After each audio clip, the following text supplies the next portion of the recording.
Hello po mga beshi, salamat na naman po sa panonood. Ito po ay free organic vegetables sa paligid ng aking kubo. Ito po ay saluyot, masustansya.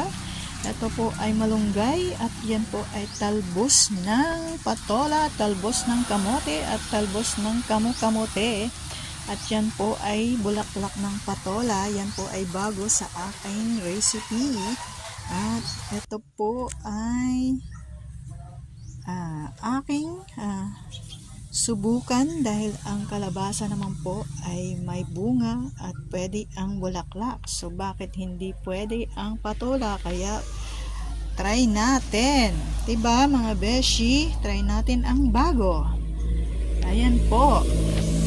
So dinengdeng. At lagyan natin ng fish sauce. Ang ibig sabihin ay bagoong. At ang Lego.